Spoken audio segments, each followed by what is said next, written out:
Welcome to Spike's Bikes, where we talk about all things mountain biking, from races to trips or just plain riding with your buddies. Sit tight, we have a great episode coming up. All right, trailers, welcome to everybody. This is Spike's Bikes podcast. I'm here with Guy. I call him Big Guy. He is the originator of Trailers WhatsApp group and followed by then the Facebook group. We're going to spend a little bit of time and introduce to you our Trailers group, where it came from, and whatnot.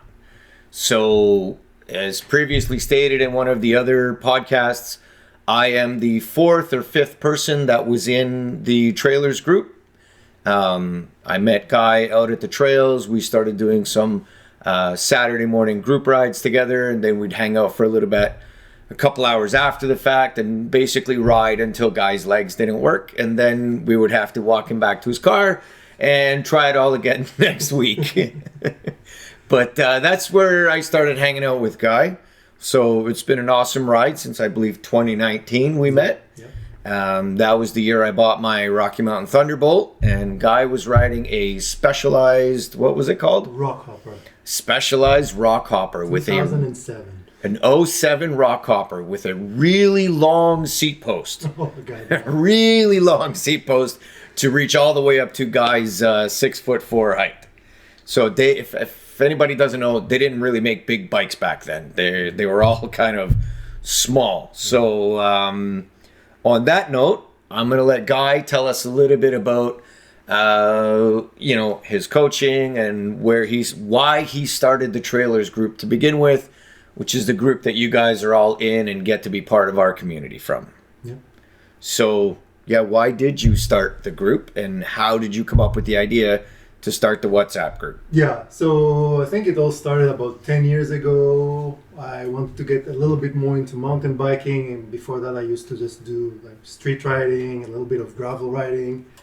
Then discovered Glen Major, and I just took my hardtail there, and I ended up just riding on my own for a long while. And then I figured, this is such an awesome experience. I want to share it. I want to learn. And then I discovered the DMBA group, the group rides. Then I went there a couple of times. I met Gary and Maria there, and then we started talking about, each of us about our, biking journey and where we want to get. At that point, I figured, okay, we all want to do a little bit more skills. Maria was more into hockey and bodybuilding, and Gary was an airline pilot, so we didn't have too much time. So I figured, okay, we want to build our skills with maybe a professional. So discovered Charlotte Batty and her mini adventures. So we signed up for a course. And then over the couple of months, we just learned a lot of good skills. During that time, we would still, meet up in the Durham Forest and go for either just our own rides or group rides. And at that point we figured, okay, we can just start also teaching each other. And then we met you, we met Blair, we met David Hoyle, we met McManus, and then suddenly I figured, okay, this is more about me starting a chat with some, couple of friends, just taking it easy, riding, having fun. And then I figured... So before we get to Hoyle and Blair and McManus and all that, was the original purpose of the Trailers group just for you and Gary and Maria to be able to communicate about your coaching, or was it? No. It was actually just, if I want to go for a ride and I want a buddy, I can just hit someone on the chat. Hey, Maria, you up for a ride? No, I'm not available. Gary's abroad. Okay, we'll coordinate something, go for a ride. And at that point, it was just like, I just want some riding buddies. So originally the original three were just like riding buddies. Now, riding buddies. I, as I said to you before, I thought Blair was doing the coaching with like the mini adventures with you guys every second week, but... Yeah, funny story about that. So I met Blair and David a little bit later on when I did more group rides in the DMBA, and at that point I told him about, we talked about skills and stuff, and we both felt like, oh, we're maybe just a little bit behind the other, group riders, and we wanted to, have better skills. And at that point, I told him, Charlotte Buddy has this course. It's, beginner friendly and everything. And by the time he went to our website, he accidentally got into the intermediate group. And then suddenly he didn't understand why he keeps on crashing. And then somebody basically told him this is not a beginners group, right? So, at that point, he missed the course with us, but he still learned some valuable lessons. But I think mixing up the group ride with the lessons, that was the perfect experience. You get to practice the lessons you taught, right? Right. So if you're just learning the lessons, just sit at home and read the books, not gonna work. So I'm not sure with David Hoyle. I actually met David Hoyle. I was doing a group ride. Yeah. You weren't there that weekend, and then I met David Hoyle. Well, I just started talking to him because, as you know, he's got some knee and he's a little bit older, and he was initially really stiff. He's become, I mean, for his age, he's a phenomenal rider. Phenomenal rider. He comes to Quebec with us, bombs down hills. Like he's he did. Quite impressive to watch him ride now compared to what I saw when I met him. The first thing I remember saying to him is like, excuse me, sir.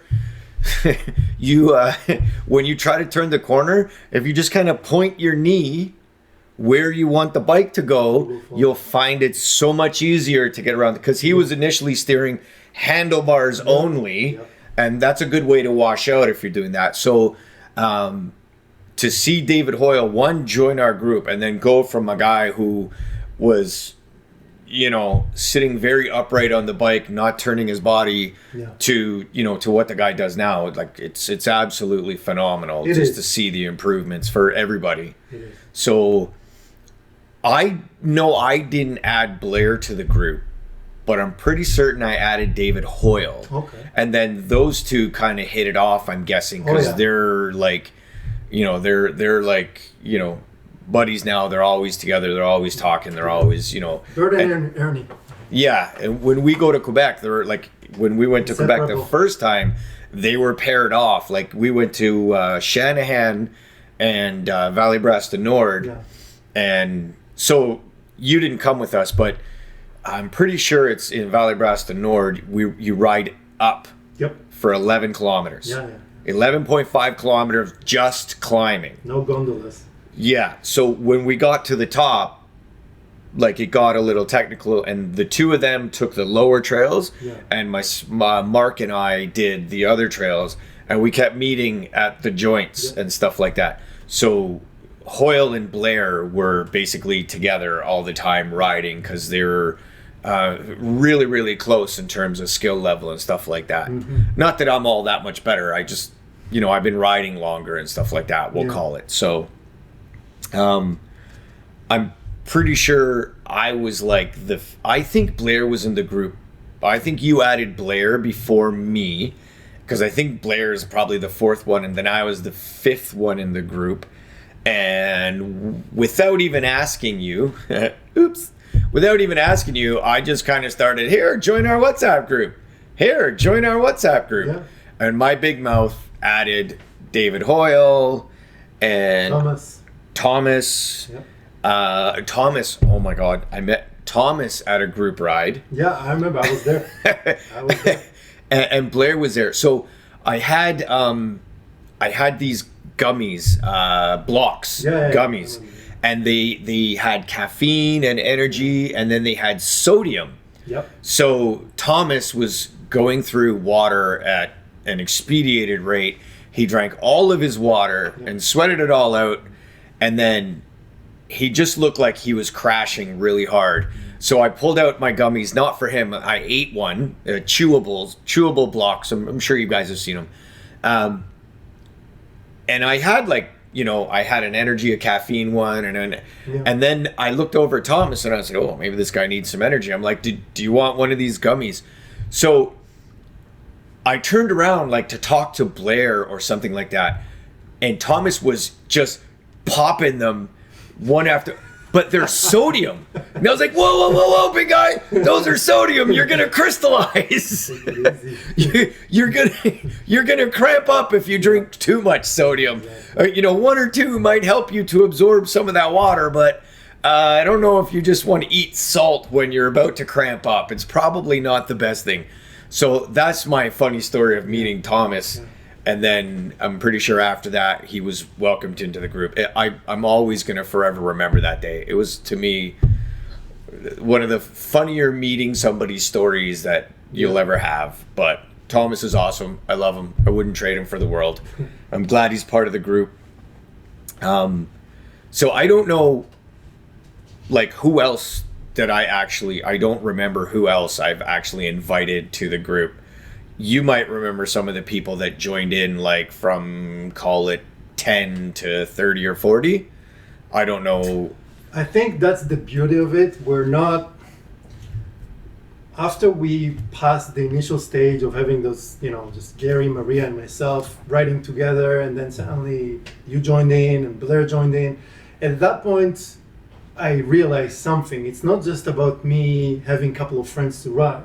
Is the fact that they bring their friends and their friends bring their friends. So now we are a community. Nobody really traces who's a friend of who. We're all writing buddies. So we added, I remember I was finishing a ride. We had a group ride, about 5-6 riders. Dave McManus, I think Thomas was there. A couple of the ladies, maybe Sherry and Melissa. And then we finished the ride. We ended up in the parking lot. Everybody's like, setting up their bikes, go back home. And then one of the riders that was in the group was driving a Tesla, and then he noticed another Tesla owner just also arranging his bike, and he started talking to him, and then I joined the conversation. And then there you go, this guy with this thick French accent, and he's like looking for extreme places to ride. I'm like, the French guy? Who's the French guy? So we started chatting, and he's talking to me about, trips to Iceland to jump out of a helicopter with his bike on a mountain and then do this stuff. And I'm like, oh, wow, man, this guy, he has good energy, He's talking about all of this as if he's just, And I said, well, not much extreme riding here. It's just good trails and good people. And then, I added him to the group, and that was how I met Pascal, basically. And that guy basically was all about, extreme riding. He's from Quebec originally, so he likes to do downhill and then more like extreme stuff than what we do in Southern Ontario. And at that point, I think you added Chris to the group. You started talking about racing, and then suddenly Pascal is like, wow, racing, what's that? Right? And then he got into that, and then suddenly he's riding with Chris. And if you ask them today how they met each other, who brought who, nobody cares. I have a good riding buddy. I go to races with him. I do some stunt riding in Quebec with him. I go on trips with him. I do all kinds of events. We just, sometimes just do a chill social ride. So that's, at that point, kind of clicked. The next thing that I wanted our group to be is just a place with good buddies bringing their good buddies, and then everybody just create this cohesive group. There's just, everybody knows each other on one level or the other. Right? So, talking about Pascal and Chris, I don't remember what day I met Pascal, but I know I was talking about going up to Huntsville to do, it was called the Midland Enduro. And so he came with me, we jumped in his Tesla, we drove up there, we did the Midland Enduro. I kind of got cheated a little bit. Listen. So the Midland Enduro, it's a ski hill, right? And we rode up the left side, and there was 3 really good trails coming down the right side, and that was the morning half. But everything finished at the bottom, so there was a little bunch of crisscrossing at the bottom. Okay. Much like if you went to a ski hill and you skied down the hill or snowboarded, you can crisscross as you get to the bottom of the lift or whatever. And then in the afternoon, we rode up the trails that we were coming down in the morning, and we came down the other side. So I think it was like stage 4, somebody had knocked over the directional sign. Oh, crap. So I am going full speed to the bottom, and I get to an intersection, and I can see the finish line both ways, but if I go the wrong way, I'm disqualified. Of course. So now I'm stopped, and I'm like, excuse me, which way? And they're like, follow the sign. And I'm like, there's no sign. And they just kept yelling, follow the sign. Finally, I looked at him, and I picked the sign up off the ground, and I said, which way do I point the sign? And they said, oh, that way. And I had to get them to, like, there was no way to redo it, and I wasn't riding up that hill and down to do a seventh run. Yeah. So I said, I'm sure I'm average. Just give me an average time. I'm sure that I've spent a minute here arguing with you. I'm in last place for this stage. But if I'm in 15th out of 30th for stages 1, 2, and 3, just put me in 15th for stage 4. That was the only way I could do. I know I wasn't going to win, but it was quite hilarious to know that I got ripped off. And well, I mean, I wasn't going to win anyway. You were going there for the experience, I think. Yeah, I mean, now you have a cool story to share. Yeah, you want to hear a not so cool story? I was totally unaware that the enduro race, the race at Huntsville, and the Gani Enduro, which I was going to do my second one that year, and Pascal came with me, and there was one other. I had no idea that it was a series, and that every race we went to, we were getting points. Until the end of the year, when I realized that without even trying, Pascal beat me in the series. Lesson learned. Yeah, so that was like a kick in the teeth. So now I'm going to throw a stick in that guy's spokes. And yeah, because, it's not fair that he got to beat me and I got cheated. Okay, I could have went for 10th place in that stage that I lost. Yeah. And I might have come in first. But instead, congratulations to Pascal. Without even knowing it, he came in first place for our age group in the series. Good for him on his first year of racing without even knowing.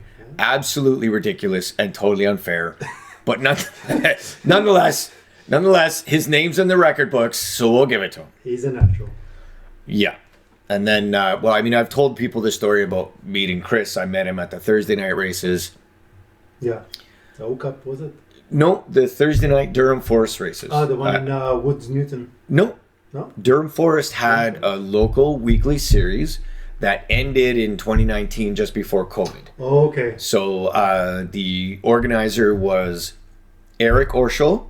Okay. And he had said to everybody in the group that this was the last race. He wasn't going to do it anymore. That he was only organizing the races. He used the money from organizing those races to pay for his son Tyler Orschel's racing, training, coaching, and all the rest. Oh. And I've not seen him ride because Tyler Orschel is usually 27 miles ahead of me by as soon as the race starts. The race is 27 miles ahead. Yeah, in the 2 mile race, he's 27 miles ahead of me. He's just that much faster.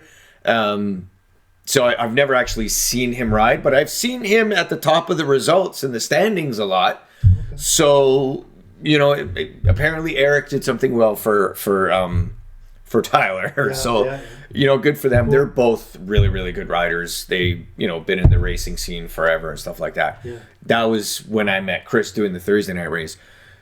Thing about Chris, he is the kind of guy where he can outride me night and day. He's just that much better than I am riding. But he'd still come out and ride with us. Yeah. And ride at our pace and have a good time. And if he got bored, he would just go do a quick loop, catch up to us again. That's exactly the spirit of our group. We don't really care what level you are. If you're a pro racer, if you're a weekend warrior, if you're just like, I don't know what mountain biking is, let me give it a shot. When we ride as a social group together, there's no competition. Everybody's there actually as on supporting each other just to have fun, right? Mm-hmm. Right. And this is actually when our group started to get larger and larger, friends would bring friends. There was still that spirit that was maintained, and I love that. I mean, for me, having friends, meeting friends of other friends, and riding together and having fun, and now they're gonna plan for their next trip or their next race. So this gives me so much pleasure, more than just me riding by myself in Glen Major and figuring out how to do that climb, right? Pascal and I pretty much bothered everyone to do their first race. I think that year that Pascal did the enduro, he did his first race. David Hoyle, and Blair, those guys all did their first races that year. So we were really proud. And you haven't been to the 24-hour. No, not. You got to come out. Listen, join one of the teams, join as the 7th rider, and do one lap. Come out to the 24-hour, bring your camping gear, and just join one of the teams. Just join as the 7th rider. I do one lap and just, and if Sophie's better, bring Sophie too. Let her do one lap. And then just come out and just, because you got to be there for the experience. Yeah, I was told. I mean, we have now 4 teams that go every year. Crazy. It's absolutely crazy. All from our group. So 4 teams that go every year. You got to come out and just, even if you don't want to do like the night lap or the other laps, you got to come out and just join one team. And you know what? Whatever team it is, it's just as well anyway, because a 7th rider just gives whoever wants a little break, they get a longer break. Yeah. You've ridden, Spike's Run. It's easier than Spike's Run because every year they keep reducing the technical and leaving more like single track, double track, single track, double track. Yep. They keep mixing it up like that so that you don't get stuck behind someone or nobody gets stuck behind you for a long period of time. So many riders, that makes sense. Yeah, 2,500 people. They don't create the bottlenecks. So this year you got to pick one of those teams and just come out. You're the leader, not the leader, but you're the curator of the group. You're the person that started it all. You got to come out and see. You say you like the community, but you haven't even experienced it the way we have yet. Not full. So this year, we got to see your name on one of those teams, and just come out for the weekend, and whether you go home Sunday, a bunch of us now, because the 24-hour ends at 4:00 on Sunday, we stay over now, and we go home on Monday. Because after staying up all night and riding and and then, a few beers, and then they give out prizes. We don't finish everything till 6:00. And then we got home the year before and we all just kind of called each other up and were you falling asleep? I was falling asleep. I had a hard time staying awake until I got to the Tim Hortons and I got myself a coffee, and then I was okay for the rest of the drive. But it was really, really tough to keep it to keep awake and stuff like that. So now a bunch of us just stay over. We just call Albion Hills and we just book the site for one more night and we just stay. And that way, when all the riding and racing is done, then we get to really have a good time. Yeah. You know what I mean? Oh, yeah. That's when the beers really start, right? So you get all the beers going like that. So definitely got to see your name on those lists this year, and that, if I'm not mistaken, would be your first race. Yes. Well, official race. Yeah. So I repeat this every time I come on here. I'm not a racer the same as Chris, Colin, which we haven't talked about, and Pascal the same way. Yeah. I am taking part in an event. People ask, races, how do you prepare? Nah. It's not that serious. There's 2,500 people that do the 24-hour summer solstice. It is a race, but I know I'm not going to win. I'm not 21. I can't ride that course in 45 minutes or less. And I don't know 5 other people that can. So for me to go there thinking that it's a race, I'm only setting myself up for failure. Of course, yeah. But like I said to David Hoyle and Blair and other people about doing their first race, think about it like joining a softball team.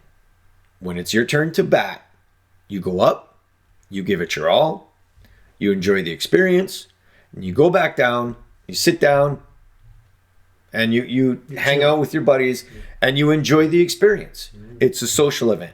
Dave McManus came out with us the one year. He did, I think, 2, maybe 3 laps. He hasn't come back, but he's come out and he's got the experience. for the rest of his life, he can tell people about the time he did the 24-hour race, he did the night lap, and he gave it his all. And, you know, he probably tweaked his leg, probably tried a little too hard, as he describes it. He's the kid of the group, actually, for those who don't know McManus. Right. He's the youngest. Yeah. He's only about 70. So. Yeah, only about like 70. Right. But that's why I say you got to come out. Like you can't come out and like, you know, I need to nourish, I need to prepare, I need to hit the gym. Don't take it too seriously. Yeah, just understand that you're taking part in an event. Hey, thanks for watching or listening to Spikes Bikes, the podcast dedicated to building grassroots MTB and cycling in general. If you or anyone you know would like to be a guest, please contact the show. And if there are any topics you'd like to hear about, please comment below. If you haven't already, please subscribe and turn on notifications so you don't miss any upcoming episodes. Feel free to leave a like. Outside of that, stay safe and ride it like you stole it.